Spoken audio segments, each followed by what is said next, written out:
Hello dear students, നമ്മളിന്ന് പഠിക്കാൻ പോകുന്ന ടോപ്പിക് എന്ന് പറയുന്നത് അബ്സ്ട്രാക്ട് ഡാറ്റ ടൈപ്പ് എന്നുള്ള ടോപ്പിക്കാണ് ആദ്യം നമ്മൾ മനസ്സിലാക്കുന്നത്. അതിനുശേഷം നമ്മൾ അൽഗോരിതത്തെ കുറിച്ച് മനസ്സിലാക്കും. അൽഗോരിതം എന്താണ്, അതിൻ്റെ ക്യാരക്ടറിസ്റ്റിക്സ് എന്താണ് എന്ന് മനസ്സിലാക്കും. അതിനുശേഷം അൽഗോരിതം അനാലിസിസ് എന്തിനാണ് യൂസ് ചെയ്യുന്നത്, അത്തരം കാര്യങ്ങളാണ് ഇന്ന് നമ്മളിവിടെ ഡിസ്കസ് ചെയ്യുന്നത്. അബ്സ്ട്രാക്ട് ഡാറ്റ ടൈപ്പ് എന്ന് പറയുന്നത് അതാണ് എഡിറ്റി എന്ന് നോർമലി നമ്മൾ പറയുന്നത്. എഡിറ്റി എന്നാണ് സാധാരണ പറയുക. അപ്പോൾ അതിൻ്റെ ഫുൾ ഫോമാണ് അബ്സ്ട്രാക്ട് ഡാറ്റ ടൈപ്പ്. അതെ, ഒരു ഡാറ്റ സ്ട്രക്ചർ യൂസ് ചെയ്യുന്ന ഒരു മോഡൽ എന്ന് വേണമെങ്കിൽ നമുക്ക് പറയാം. മോഡൽ എന്ന് വെച്ചാൽ ഡാറ്റ എങ്ങനെ ആ ഒരു എഡിറ്റി വഴി നമ്മൾ പറയുന്നത് ഡാറ്റ എങ്ങനെ സ്റ്റോർ ചെയ്യുമെന്ന് പറയും. അതിൽ എന്തെല്ലാം ഓപ്പറേഷൻസ് പെർഫോം ചെയ്യാൻ, ആ ഡാറ്റയിൽ എന്തെല്ലാം ഓപ്പറേഷൻസ് പെർഫോം ചെയ്യാൻ സാധിക്കുമെന്ന് പറയുന്നുണ്ട്. ആ ഓപ്പറേഷൻസിന് എന്തെല്ലാം പാരാമീറ്റേഴ്സ് ആണ് ആവശ്യമുള്ളത്, ആ കാര്യങ്ങൾ അവിടെ പറയുന്നുണ്ടായിരിക്കും. എഡിറ്റ് എന്ന് വെച്ചാൽ അബ്സ്ട്രാക്ട് ഡാറ്റ ടൈപ്പാണ് നമ്മൾ പറഞ്ഞു. അതിൽ അബ്സ്ട്രാക്ട് എന്ന് ഉദ്ദേശിക്കുന്നത് എന്താണെന്ന് വെച്ചാൽ നമ്മൾ അബ്സ്ട്രാക്റ്റ് ആയിട്ടാണ്, അതായത് എന്താണ് ചെയ്യുന്നത് എന്ന് പറയുന്നത്, പക്ഷെ അത് എങ്ങനെ ചെയ്യും, എങ്ങനെ ഇംപ്ലിമെൻറ്റ് ചെയ്യും, എന്ത് അൽഗോരിതമാണ് അതിന് ഇംപ്ലിമെൻറ്റ് ചെയ്യാൻ വേണ്ടി ഉപയോഗിക്കുന്നത്, അത്തരം കാര്യങ്ങൾ ഇവിടെ മെൻഷൻ ചെയ്യുന്നില്ല. ഓക്കെ, ഇനി അപ്പോൾ നേരത്തെ നമ്മൾ പറഞ്ഞുള്ള ഇതിൻ്റെ കൺസെപ്റ്റിൽ പ്രധാനമായിട്ട് അബ്സ്ട്രാക്ഷനാണ്. അതായത് ഇതിൻ്റെ എങ്ങനെ ഇംപ്ലിമെൻറ്റേഷൻ ആണ്, എന്തെല്ലാം ചെയ്യുമെന്നത് യൂസറിൽ നിന്ന് മറച്ചു വെക്കുന്നുണ്ട്. അതുകൊണ്ടാണ് അതൊരു ഫീച്ചറായിട്ട് നമ്മുടെ അബ്സ്ട്രാക്ഷൻ എന്ന് പറയുന്നത്. ഓക്കെ, ഹൈഡ് ചെയ്ത് വെക്കുന്നുണ്ട്. നെക്സ്റ്റ് എന്ന് പറയുന്നത് എന്താ പറയുക, എൻക്യാപ്സുലേഷൻ ആണ്. എന്ന് വെച്ചാൽ നമ്മൾ ഡാറ്റയിലും ഓപ്പറേഷൻസിനെയും കമ്പൈൻ ചെയ്തിട്ട് ഒരു സിംഗിൾ യൂണിറ്റായിട്ട് കമ്പൈൻ ചെയ്യുകയാണ്.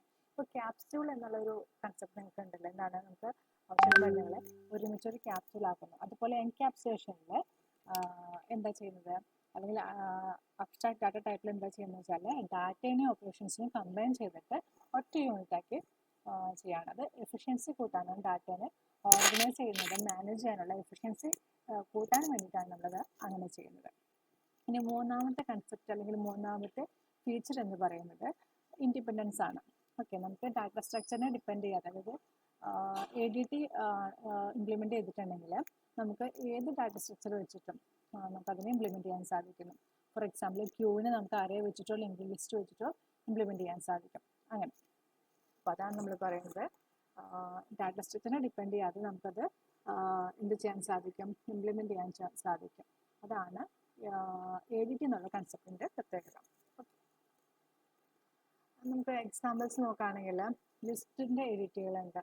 ലിസ്റ്റിൻ്റെ എഡിറ്റ് എന്ന് പറഞ്ഞാൽ ഇതിൽ പ്രധാനമായിട്ടും നമ്മൾ എന്താ പറയുക, ഒരു ഓർഡേഡ് കളക്ഷൻ ഓഫ് എലമെൻറ്റ്സ് ആണ് അവിടെ ഉണ്ടായിരിക്കുക. ഓരോന്നിനും ഓരോ സ്പെസിഫിക് പൊസിഷൻസ് ഉണ്ടായിരിക്കാം. അത്തരത്തിലുള്ള എഡിറ്റുകളിൽ അബ്സ്ട്രാക്ട് ഡാറ്റ ടൈപ്പിൽ പ്രധാനമായിട്ടും നമുക്ക് അതിൻ്റെ പൊസിഷൻസ് റിട്ടേൺ ചെയ്യാൻ സാധിക്കും. ഇൻസേർട്ട് ചെയ്യാം, ഓരോ എലമെൻറ്റിനും നമ്മൾ പറയുന്ന പൊസിഷനിൽ ഇൻസേർട്ട് ചെയ്യാം, റിമൂവ് ചെയ്യാം. നമ്മൾ പറയുന്ന ആ ഒരു എലമെൻസിൻ്റെ ലിസ്റ്റ് എത്ര സൈസ് ഉണ്ടെന്ന് നമുക്ക് കണ്ടുപിടിക്കാൻ പറ്റും. അത് എം ടി ആണോ അല്ലേ, ആ ഡാറ്റ സ്ട്രക്ചർ അല്ലെങ്കിൽ ആ ഒരു എഡിറ്റിൽ എം ടി ആണോ അല്ലേ എന്ന് കണ്ടുപിടിക്കാൻ പറ്റും. ഇത്തരം ഓപ്പറേഷൻസ് ആണ് ലിസ്റ്റ് ടൈപ്പ് ആയിട്ടുള്ള എഡിറ്റുകളിൽ കാണാൻ സാധിക്കാം. പിന്നെ കാണുന്ന എഡിറ്റ് എന്ന് പറയുന്നത് ക്യൂ ആണ്.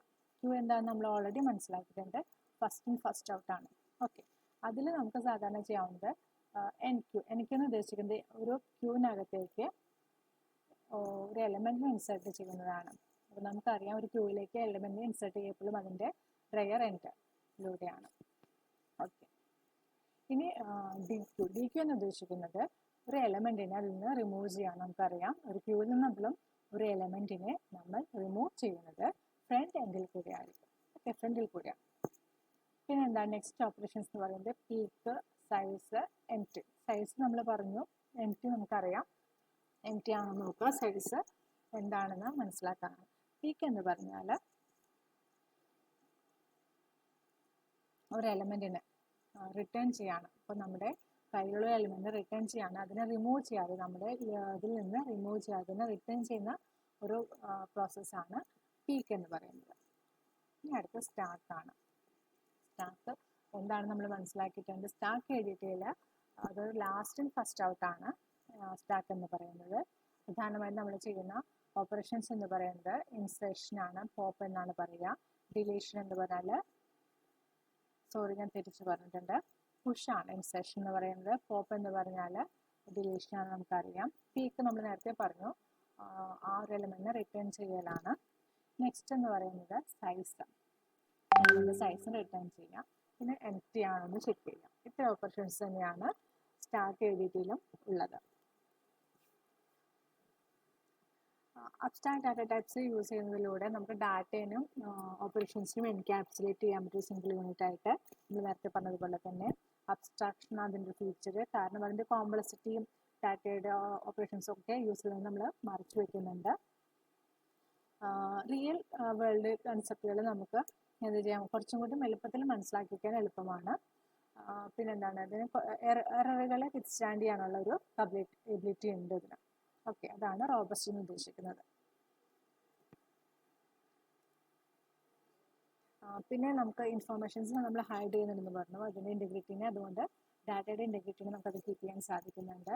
ഇത് എഡിറ്റിന് ഒരു സിംഗിൾ യൂണിറ്റ് ആയിട്ട് നമ്മൾ വെക്കുന്നത് കൊണ്ട് തന്നെ മൊഡുലാരിറ്റി, ഓക്കെ, മൊഡുലാരിറ്റിനെ നമ്മൾ സപ്പോർട്ട് ചെയ്യുന്നുണ്ട്. മൊഡുലാർ പ്രോഗ്രാംസിന് ഇത് വളരെ എളുപ്പമാണ്, ഓക്കെ, ഫ്ലെക്സിബിൾ ആണ്. അതുകൊണ്ട് മൊഡുലാർ എന്ന് പറഞ്ഞാൽ നമുക്ക് ഇത് ഇൻഡിപെൻഡൻറ്റ് മൊഡ്യൂളുകളായിട്ട് നമുക്കിത് വർക്ക് ചെയ്യാൻ സാധിക്കും. ഓരോ മൊഡ്യൂളുകളും ഇൻഡിപെൻഡൻ്റ് ആയിട്ട് ഇരിക്കും.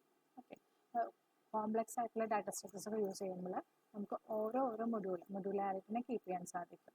ഇപ്പോൾ മൊഡ്യൂലാരിറ്റി ഫോർ എക്സാമ്പിൾ നമുക്കറിയാം, ഇപ്പോൾ ഒരു ഫംഗ്ഷൻ ഏതാണെങ്കിൽ അതൊരു മൊഡ്യൂളാണല്ലേ, ഫംഗ്ഷൻ ഇൻഡിപെൻഡൻ്റ് ആണ്. അതുപോലെ ഓരോ എഡിറ്റീവ്സും ഇൻഡിപെൻഡൻ്റ് ആയിട്ട് വർക്ക് ചെയ്യും. ഓക്കെ, ഇനി ഇപ്പം നമ്മൾ പഠിച്ചത് എഡിറ്റി എന്താണെന്നാണ്. ഇനി നെക്സ്റ്റ് കൺസെപ്റ്റ് അൽഗോരിതമാണ്. നമുക്ക് എല്ലാവർക്കും അറിയാം അൽഗോരിതം എന്ന് പറഞ്ഞാൽ എന്താണ്. It's A well defined sequence of steps or instructions designed to perform a specific task or solve a problem. അതായത് ഒരു പ്രോബ്ലം സോൾവ് ചെയ്യാൻ വേണ്ടി ഉള്ള സ്റ്റെപ്പ് ബൈ സ്റ്റെപ്പ് ഇൻസ്ട്രക്ഷനെ ആണ് നമ്മൾ എന്ത് പറയുന്നത്, അൽഗോരിതം എന്ന് പറയുന്നത്. അൽഗോരിതത്തിൽ വേറെ ഡെഫിനിഷൻ വെച്ച് കഴിഞ്ഞാൽ നമുക്കറിയാം, അതിലെന്തുണ്ട്, നമുക്ക് ഒരു ഇൻപുട്ട് ഉണ്ടാവാതിരിക്കാം, പക്ഷെ നിർബന്ധമായും അൽഗോരിതത്തിന് എന്തുണ്ടായിരിക്കണം, ഒരു ഔട്ട്പുട്ട് ഉണ്ടായിരിക്കണം. അൽഗോരിതം എന്ന് പറഞ്ഞാൽ നമുക്കൊരു പ്രോബ്ലം സോൾവ് ചെയ്യാനുള്ള ഒരു സൊല്യൂഷനാണ്. അപ്പോൾ അതിൽ ചിലപ്പോൾ നമ്മൾ ഇൻപുട്ടുകൾ എടുക്കുന്നുണ്ടാവില്ലായിരിക്കാം, പക്ഷേ ഉറപ്പായിട്ടും അൽഗോരിതത്തിന് എന്തുണ്ട്, ഒരു ഔട്ട്പുട്ട് ഉണ്ടായിരിക്കും. അപ്പോൾ അൽഗോരിതത്തിൻ്റെ ക്യാരക്ടറിസ്റ്റിക്സ് ആണ് നമ്മൾ പറയുന്നത്. ആദ്യം പറയുന്നത് എന്താണ്, അൽഗോരിതം നമുക്ക് ക്ലിയർ ആയിരിക്കണം, ക്ലിയർ ആൻഡ് അൺആംബിഗ്വസ്, അതായത് യാതൊരു തരത്തിലുള്ള കൺഫ്യൂഷൻസ് ഒന്നും ഇല്ലാതെ ഓരോ സ്റ്റെപ്പും വളരെ ക്ലിയർ ആയിട്ട് ഡെഫിനറ്റ് ആയിട്ട് ഉണ്ടായിരിക്കണം. ഡെഫിനറ്റ് എന്നാണ് നമ്മൾ പറയുക ഒരു സ്റ്റെപ്പ്. പിന്നെ അതിൻ്റെ ഇൻപുട്ടുകൾ എന്താണ്, ചിലപ്പോൾ ഒരു ഇൻപുട്ട് ഉണ്ടാകാം, അല്ലെങ്കിൽ ഇൻപുട്ട് ഇല്ലാതിരിക്കാം. അത് ഇൻപുട്ട് ഉണ്ടെങ്കിൽ അത് കൃത്യമായി ഡിഫൈൻ ചെയ്തിട്ടുണ്ടാകണം. അതുപോലെ അറ്റ്ലീസ്റ്റ് ഒരു അൽഗോരിതത്തിന് അറ്റ്ലീസ്റ്റ് ഒരു ഔട്ട്പുട്ട് ഉണ്ടാവണം. എന്ന് വെച്ചാൽ ഒരു പ്രോബ്ലം സോൾവ് ചെയ്യാനായിരിക്കണമല്ലോ അൽഗോരിതം ചെയ്യുന്നത്. ഒരു പ്രോബ്ലം സോൾവ് ചെയ്യുമ്പോൾ അതിന് ഔട്ട്പുട്ട് ഉണ്ടാകില്ലേ. അതുകൊണ്ട് ഒരു അൽഗോരിതത്തിന് നിർബന്ധമായും ഒരു ഔട്ട്പുട്ട് ഉണ്ടാകണം. ഇനി ഫൈനൈറ്റ്നെസ് എന്ന് വെച്ചാൽ അൽഗോരിതത്തിലുള്ള സ്റ്റെപ്പുകൾ ഫൈനൈറ്റ് ആയിരിക്കണം. എന്ന് വെച്ചാൽ ആ സ്റ്റെപ്പുകൾ, അല്ലെങ്കിൽ നമ്മൾ പറഞ്ഞല്ലോ സ്റ്റെപ്പ് ബൈ സ്റ്റെപ്പ് ആക്ഷൻ ആണെന്ന് പറഞ്ഞു, ആ എത്ര സ്റ്റെപ്പാണെന്ന് കൃത്യമായിട്ട് ഡിഫൈൻ ചെയ്യണം. ഫൈനൈറ്റ് എന്ന് ഉദ്ദേശിക്കുന്നത് ചെറുതെന്നല്ല ഉദ്ദേശിക്കുന്നത്, അത് 1000 ആകാം, 10,000 ആകാം, എത്ര വേണമെങ്കിലും ആകാം, പക്ഷെ അത് ഫൈനൈറ്റ് ആയിരിക്കണം, എണ്ണി തിട്ടപ്പെട്ടതായിരിക്കണം. അല്ലാതെ ഇൻഫിനിറ്റ് ആയിട്ട് ഇങ്ങനെ പറയാൻ പറ്റാത്ത രീതിയിൽ മുന്നോട്ട് പോകില്ല. കൃത്യമായിട്ട് നമ്മളത് ഫൈനൈറ്റ് ആയിട്ട് വെച്ചിട്ടുണ്ടാവും. ഓക്കെ, ഇനി ഒരു അൽഗോരിതം ചെയ്യുന്നത് നമ്മൾ എന്തിനു വേണ്ടിയിട്ടാണ്, ഒരു പ്രോബ്ലത്തിന് സൊല്യൂഷൻ കണ്ടുപിടിക്കാനാണ് അല്ലേ. അപ്പോൾ അതെന്തായിരിക്കണം, ഫീസിബിൾ ആയിരിക്കണം. ആ പ്രോബ്ലം നമ്മൾ സോൾവ് ചെയ്തിട്ട് നമുക്കത് നമുക്കുള്ള ഇൻപുട്ടുകൾ വെച്ചിട്ട് സോൾവ് ചെയ്ത് അത് ഫീസിബിൾ ആവണം നമുക്ക്. ഓക്കെ, നമ്മുടെ അൽഗോരിതം എപ്പോഴും പ്ലാറ്റ്ഫോമിനെയോ പ്രോഗ്രാമിനെയോ ഇൻഡിപെൻഡൻ്റ് ആയിട്ടാണ് നമ്മൾ ചെയ്യുക. ഇൻപുട്ടിൻ്റെ ഔട്ട്പുട്ടിൻ്റെ കാര്യം നമ്മൾ ഓൾറെഡി പറഞ്ഞു, ഡെഫിനറ്റ് ആയിരിക്കണം എന്ന് പറഞ്ഞു, ഫൈനൈറ്റ് ആകണം, ഇഫക്റ്റീവ് ആകണം. എന്ന് വെച്ചാൽ അൽഗോരിതം എപ്പോഴും എന്തായിരിക്കണം, ബേസിക് ആയിട്ട് നമ്മൾ സിമ്പിളായിട്ട് നമുക്ക് ചെയ്യുന്നത് എന്ത് കാര്യത്തിനാണോ ചെയ്യുന്നത് അതിന് കൃത്യമായിട്ടുള്ള ഒരു ഔട്ട്പുട്ട് നമുക്ക് കിട്ടിയിരിക്കണം. നമ്മൾ ചെയ്യുന്നത് ഒരു പെൻ ആൻഡ് പേപ്പർ വെച്ചിട്ട് ട്രേസ് ചെയ്യാൻ പറ്റണം. എന്തൊരു പ്രോബ്ലത്തിന് സൊല്യൂഷൻ നമ്മൾ കണ്ടെത്താണെങ്കിൽ അത് with pen and paper we must, അല്ലെങ്കിൽ നമുക്കത് we can trace it. Okay, അതാണ് നമ്മൾ ഉദ്ദേശിക്കുന്നത്. ഇത്രയുമാണ് അൽഗോരിതത്തിൻ്റെ ക്യാരക്ടറിസ്റ്റിക്സ്. ഇപ്പോൾ ശ്രദ്ധിക്കുക, അതെന്തായിരിക്കണം, ഡെഫിനിറ്റ് ആയിരിക്കണം, അൺആംബിഗ്വസ് ആയിരിക്കണം, എഫക്റ്റീവ് ഉണ്ടായിരിക്കണം. ഒരു ഇൻപുട്ട് അല്ലെങ്കിൽ ഒന്ന് സീറോയോ മോറോ ഇൻപുട്ട് ഉണ്ടാകാം. നിർബന്ധമായും അറ്റ്ലീസ്റ്റ് ഒരു 1 ഇൻപുട്ട് ഔട്ട്പുട്ട് ഉണ്ടായിരിക്കണം. ഒരു ഔട്ട്പുട്ട് എന്തായാലും ഉണ്ടായിരിക്കണം. പിന്നെന്താണ്, പ്ലാറ്റ്ഫോം ഇൻഡിപെൻഡൻ്റ് ആണ് നമുക്ക് പറയാം. ഇത്രയാണ് നമ്മൾ ക്യാരക്ടറിസ്റ്റിക്സ് പറയുന്നത്. ഇനി എന്തിനാണ് അനാലിസിസ് ചെയ്യുന്നത് അൽഗോരിതത്തിനെ?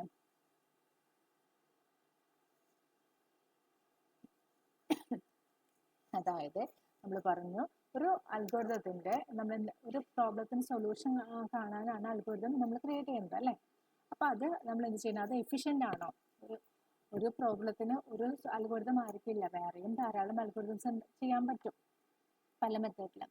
അപ്പോൾ നമ്മൾ ക്രിയേറ്റ് ചെയ്ത ആ അൽഗോരിതം എഫിഷ്യൻ്റ് ആണോ അല്ലയോ, എന്തിൻ്റെ ബേസിസിൽ, ടൈമിൻ്റെയും സ്പേസിൻ്റെയും ബേസിസിൽ എഫിഷ്യൻ്റ് ആണോ അല്ലയോ എന്ന് കണ്ടെത്താൻ വേണ്ടിയിട്ടാണ് നമ്മൾ എന്ത് ചെയ്യുന്നത്, അൽഗോരിതത്തിനെ അനലൈസ് ചെയ്യുന്നത്. ഓക്കെ. ഇപ്പോൾ ഫോർ എക്സാമ്പിളായിട്ട് ചില അൽഗോരിതംസ് നമ്മൾ ചെയ്യുമ്പോൾ അത് വലിയ ഇൻപുട്ടുകൾ കൊടുക്കുമ്പോൾ നമ്മൾ ഉദ്ദേശിക്കുന്ന ഔട്ട്പുട്ടുകൾ കിട്ടുന്നുണ്ടാവില്ല. അപ്പോൾ ഫോർ എക്സാമ്പിൾ ഞാൻ നിങ്ങളോട് ഫാക്ടോറിയലിൻ്റെ ചെയ്ത് നോക്കാൻ പറഞ്ഞിട്ടുണ്ടാവും. അപ്പോൾ നമ്മൾ ഫാക്ടോറിയൽ ചെയ്യുമ്പോൾ വലിയ ഔട്ട്പുട്ട് കൊടുക്കുമ്പോൾ നമുക്കറിയാം എന്താ നമുക്ക് കിട്ടിയിട്ടുണ്ടാവുമെന്ന്. ഓക്കെ. അപ്പോൾ അപ്പോൾ അത്തരത്തിലുള്ള അൽഗോരിതംസ് എന്തല്ല, എഫിഷ്യൻ്റ് അല്ല അല്ലേ. അപ്പോൾ അത് ആണ് ഒരു കാര്യം. ഇനി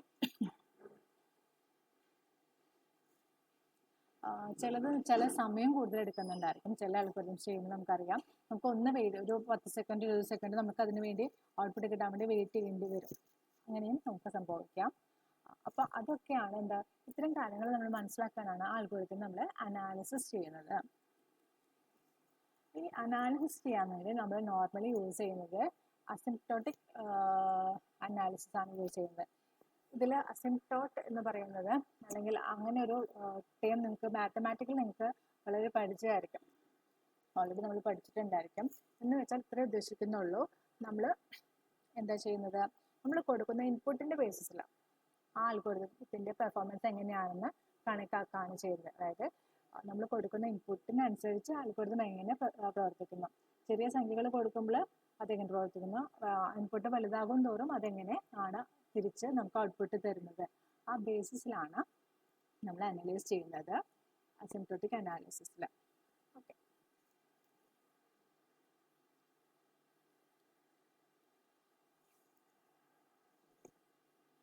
മാത്തമാറ്റിക്കലി പറയുകയാണെങ്കിൽ നമുക്കതിൽ 2 ഫങ്ഷൻസ് ഉണ്ടായിരിക്കും, എഫ് ഓഫ് എന്നും ജി ഓഫ് എന്നും. അതിൽ F of N G of എന്നിൻ്റെ ബേസിൽ എങ്ങനെ അത് വർക്ക് ചെയ്യും, ആ രീതിയിലാണ് നമുക്ക് അനാലിസിസ് നടത്തുന്നത്.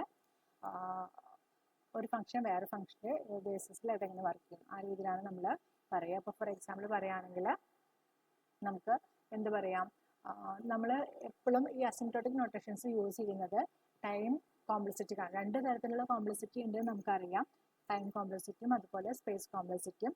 ടൈം കോംപ്ലക്സിറ്റി കാണാനാണ്. അപ്പോൾ ടൈം കോംപ്ലക്സിറ്റി എന്ന് വെച്ചാൽ എന്താണ്, ഒരു പ്രോഗ്രാം റൺ ചെയ്യാൻ വേണ്ടി എടുക്കുന്ന സമയം, അതാണ് ടൈം കോംപ്ലക്സിറ്റി എന്ന് പറയുന്നത്. അതുപോലെ എന്താണ് സ്പേസ് കോംപ്ലക്സിറ്റി, ഒരു പ്രോഗ്രാം റൺ ചെയ്യാൻ വേണ്ടി എത്ര മെമ്മറി അത് യൂസ് ചെയ്യുന്നുണ്ട്, അതാണ് സ്പേസ് കോംപ്ലക്സിറ്റി എന്ന് പറയുന്നത്. ഇതിൽ എന്താണ്, ടൈം കോംപ്ലക്സിറ്റി കാണാനാണ് നമ്മൾ നോർമലി എന്ത് യൂസ് ചെയ്യുന്നത്, അസിംപ്റ്റോട്ടിക് നൊട്ടേഷൻസ് യൂസ് ചെയ്യുന്നത്.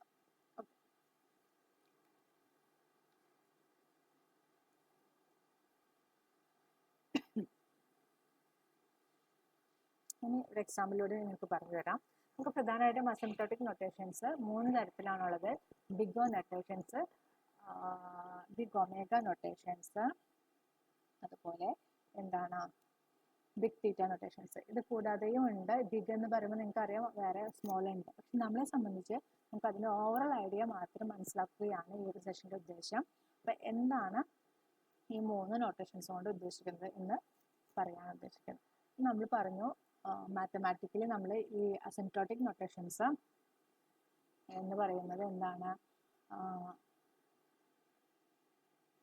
അസിംപ്റ്റോട്ടിക് നൊട്ടേഷൻസ് യൂസ് ചെയ്യുന്നത് ഇതിൻ്റെ കോംപ്ലക്സിറ്റി കാണാനാണ്. അപ്പം അതിന് വേണ്ടിയിട്ട് നമ്മൾ 2 ഫങ്ഷൻസ് ആണ് യൂസ് ചെയ്യുന്നത്. നമ്മുടെ കയ്യിൽ 2 ഫങ്ഷൻസ് ഉണ്ട്, എഫ് ഓഫ് എന്നും ജി ഓഫ് എന്നും. ഓക്കെ. ഇപ്പം നമ്മൾ പറയുകയാണ് നമ്മുടെ കയ്യിൽ 2 ഫങ്ഷൻസ് ഉണ്ട്, എഫ് ഓഫ് എന്നും ജി ഓഫ് എന്നും. അപ്പോൾ അതിൽ നമ്മൾ പറയുന്നതാണ് നമ്മുടെ ഫംഗ്ഷനിലെ എഫ് ഓഫ് എൻ്റെ അപ്പർ ബൗണ്ട് ആയിട്ടാണ് വരെ എപ്പോഴും ജി ഓഫ് എൻ എന്ന് പറയുന്നത്. ഓക്കെ. അപ്പർ ബൗണ്ട് എന്ന് പറഞ്ഞാൽ ഇപ്പോൾ ഈ ഒരു നമ്മൾ ഈ ഒരു ചാർട്ട് നമുക്ക് സ്റ്റാർട്ടിങ്ങിൽ ഒരു പക്ഷേ ആദ്യത്തെ ചെറിയ ചെറിയ ഇൻപുട്ടുകൾക്ക് ഒരു പക്ഷേ എഫ് ഓഫ് എൻ ആയിരിക്കും എന്നേക്കാൾ വലുത്, ജി ഓഫ് എന്നേക്കാളും വലുത് ആയിട്ട് വരാം. പക്ഷെ അറ്റ് ഒരു പ്രത്യേക ഇൻപുട്ടിൽ ശ്രദ്ധിക്കുക, സ്റ്റാർട്ടിങ്ങിൽ എപ്പോഴും ചിലപ്പോൾ ഒരു പക്ഷേ എഫ് ഓഫ് എൻ ആയിരിക്കും ഇതിനേക്കാളും വലുതായിട്ട് വന്നിട്ടുണ്ടാവുക ജി ഓഫ് എന്നേക്കാളും. പക്ഷേ പ്രത്യേക തരത്തിലൊരു ഇൻപുട്ട് എത്തിക്കഴിഞ്ഞാൽ എന്തുണ്ടായിരിക്കും, ആ ജി ഓഫ് എൻ എന്ന് പറയുന്നത് ഓക്കെ, ആ പ്രത്യേക തരത്തിലുള്ള ഇൻപുട്ട് എന്ന് പറയുന്നത് ഒരു N0 അല്ലേ, ആ N0 എത്തിക്കഴിഞ്ഞാൽ ജി ഓഫ് എൻ എന്ന് പറയുന്നത് എഫ് ഓഫ് എന്നേക്കാളും വലുതായി മാറും. പിന്നെ ഒരിക്കലും എന്ത് വരില്ല, ഒരിക്കലും G of N F of എന്നേക്കാളും താഴേക്ക് വരുന്നില്ല. അസിംപ്റ്റോട്ടിക്കലി അത് ഗ്രോ ചെയ്യാണ്. ഓക്കെ, ഒരിക്കലും പിന്നെ അത് താഴേക്ക് വരുന്നില്ല. അതിന് ആ N0 എത്തുന്നതിന് മുന്നേ ചിലപ്പോൾ എഫ് ഓഫ് എൻ വലുതായിരിക്കും, ചില കേസിൽ ചെറുതായിരിക്കും, അങ്ങനെയൊക്കെ മാറ്റങ്ങൾ വന്നിട്ടുണ്ടാകും. പക്ഷെ N0ക്ക് ശേഷം ഒരിക്കലും ജി ഓഫ് എൻ എന്ന് പറയുന്നത് എഫ് ഓഫ് എൻ താഴേക്ക് വരില്ല, അത് എപ്പോഴും അതിനേക്കാളും ഗ്രേറ്റർ ആയിരിക്കും. അപ്പോൾ എന്താണ് നമ്മൾ പറയുന്നത്, ബിഗ് ഓ നൊട്ടേഷൻസിൽ നമ്മുടെ ഫംഗ്ഷൻ എഫ് ഓഫ് എന്നിൻ്റെ അപ്പർ ബൗണ്ടാണ് ജി ഓഫ് എൻ. ഓക്കെ, അത് നമ്മൾ എങ്ങനെ ഡിഫൈൻ ചെയ്യുന്നത്, ഇപ്പോൾ അതിൻ്റെ അപ്പർ ബൗണ്ടാണ് എന്ന് പറഞ്ഞാൽ big of G of N എന്ന് പറയുന്നത് എന്താണ്, F of N there is exist a positive constant c and n0 such that f of n less than or equal to c into g of n for all n greater than or equal to n0. അതായത് n0ക്ക് ശേഷമാണ് അത് എന്ത് വരുന്നത്, ഈ G of N എന്ന് പറയുന്നത് ഇതിനേക്കാളും വലിയതാകുന്നത്, upper bound ആകുന്നത്. അപ്പോൾ ബിഗോയിൽ എപ്പോഴും നമ്മൾ അപ്പർ ഫംഗ്ഷനാണ് പറയുന്നത്, ഇതിൻ്റെ നമ്മുടെ ഫംഗ്ഷൻ്റെ അപ്പർ ബൗണ്ടാണ് ഡിഫൈൻ ചെയ്യുന്നത്. ഓക്കെ, ഇനി അടുത്തത് എന്ന് പറയുന്നത് ബിഗ് ഒമേഗ നൊട്ടേഷൻസ് ആണ്. അതിൽ എങ്ങനെയാണെന്ന് വെച്ചാൽ എന്താണ് നമ്മൾ പറഞ്ഞു, രണ്ട് ഫംഗ്ഷൻസ് ഉണ്ട് അല്ലേ, എഫ് ഓഫ് എന്നും ജി ഓഫ് എനും. അപ്പോൾ ഇവിടെ ജി ഓഫ് എൻ എന്ന് പറയുന്നത് നമ്മുടെ ഫംഗ്ഷൻ എഫ് ഓഫ് എന്നിൻ്റെ ലോവർ ബൗണ്ടാണ്. ഈ ലോവർ ബൗണ്ട് എപ്പോഴാണ് വരുന്നത്, ഒരു നമ്മൾ പറഞ്ഞല്ലോ ഒരു പ്രത്യേക ഇൻപുട്ട് N0ക്ക് ശേഷമാണ്. പിന്നീട് എപ്പോഴും എന്തായിരിക്കും, ഈ ജി ഓഫ് എൻ എന്ന് പറയുന്നത് എപ്പോഴും ലോവർ ബൗണ്ട് ആയിരിക്കും, നമ്മുടെ ഫംഗ്ഷനെക്കാളും താഴെയായിരിക്കും. ഓക്കെ, അപ്പോൾ ഇതെങ്ങനെ ഡിഫൈൻ ചെയ്യുന്നത്, big omega of G of N എന്ന് പറഞ്ഞാൽ there exists constant c and n0 such that 0 less than or equal to c into g of n less than or equal to f of n. അതായത് നമ്മുടെ ഫംഗ്ഷൻ്റെ സീറോയ്ക്ക് അതുപോലെ നമ്മുടെ ഫംഗ്ഷനും ഇടയിലായിരിക്കും എപ്പോഴും എന്ത് പറയുന്നത്, C into G of N. G of N എന്ന് പറയുന്നത് നമ്മുടെ ലോവർ ബൗണ്ട് ആണ്, പക്ഷെ ഇത് എന്താണ്, ഇതിനേക്കാൾ ഗ്രേറ്റർ ആണ്, സീറോനേക്കാളും ഗ്രേറ്റർ ആണ്. മാത്രമല്ല എന്താണ്, ഇതിന് ശേഷമാണ് ഈ N0 എന്നുള്ള ഇൻപുട്ടിന് ശേഷമാണ് ഇത് അങ്ങനെ ലോവർ ബൗണ്ട് ആയിട്ട് മാറുന്നത്. നമുക്ക് ഈ ഗ്രാഫ് നോക്കിയാൽ അറിയാം, വ്യക്തമായിട്ട് അറിയാം, ആ N0ക്ക് മുന്നേ ഇത് ലോവറും അപ്പറും ഒക്കെ ആയിട്ട് മാറുന്നുണ്ടാവും, പക്ഷേ N0ന് ശേഷം ഇത് എപ്പോഴും എന്താണ്, നമ്മുടെ ലോവർ ബൗണ്ട് ആണ്. അപ്പോൾ ബിഗ് ഒമേഗ എന്ന് പറയുന്നത് എപ്പോഴും എന്തിനെ ഡിഫൈൻ ചെയ്യാനാണ്, ലോവർ ബൗണ്ടിനെ ഡിഫൈൻ ചെയ്യാനാണ്. ഇനി തീറ്റ എന്ന് പറഞ്ഞ നൊട്ടേഷൻ ഉണ്ട്. തീറ്റ എന്ന് പറഞ്ഞാൽ എപ്പോഴും ഇതാണ് ഇതിൽ പറയുന്നത്, നമ്മുടെ എഫ് ഓഫ് എൻ എന്ന് പറയുന്നത്, എഫ് ഓഫ് എന്ന് എന്തുണ്ടായിരിക്കും, രണ്ട് അപ്പർ ബൗണ്ട് ലോവർ ബൗണ്ട് ഉണ്ടാവും, അതിന് നടുക്കായിട്ടായിരിക്കും പോകുന്നുണ്ടാവാം. ഈ ജി ഓഫ് എന്നിന് ഒരു കോൺസ്റ്റന്റോട് C1 മൾട്ടിപ്ലൈ ചെയ്ത് അത് ലോവർ ബൗണ്ടും C2 കൊണ്ട് മൾട്ടിപ്ലൈ ചെയ്താൽ എന്തായിരിക്കും, അപ്പർ ബൗണ്ടായിട്ട് നിൽക്കുന്നുണ്ടാവും. അതിന് നടുക്കായിരിക്കും നമ്മുടെ ഫംഗ്ഷൻ ഉണ്ടായിരിക്കും എഫ് ഓഫ് എൻ. ഇത് ഇതിന് ശേഷമായിരിക്കും നമുക്കൊരു N0 എന്ന് പറയുന്ന ഇൻപുട്ട് ഉണ്ടാകും, അതിന് ശേഷം ആയിരിക്കും ഈ ഒരു രീതിയിൽ പോകുന്നുണ്ടായിരിക്കാം. ഓക്കെ, ഇതാണ് ബിഗ് തീറ്റ നൊട്ടേഷൻസ് എന്ന് പറയുന്നത്. അപ്പം നമ്മൾ ഇന്നിവിടെ ഡിസ്കസ് ചെയ്ത് പ്രധാനമായിട്ട് എന്തൊക്കെ കാര്യങ്ങളാണ്, എന്താണ് ADT എന്ന് പറഞ്ഞു, എന്താണ് ADT എന്ന് പറഞ്ഞു, അബ്സ്ട്രാക്ട് ഡാറ്റ ടൈപ്പ് എന്താണ്, അൽഗോരിതംസ് പറഞ്ഞു, ക്യാരക്ടറിസ്റ്റിക്സ് പറഞ്ഞു, അസിംപ്റ്റോട്ടിക് നൊട്ടേഷൻസ് പറഞ്ഞു. ഓക്കെ, നിങ്ങൾക്ക് എല്ലാവർക്കും ഇത് വ്യക്തമായെന്ന് ഞാൻ മനസ്സിലാക്കുന്നു. അടുത്ത ക്ലാസ്സിലേക്ക് ഇത് നോക്കിയിട്ട് വരാം. Okay, thank you.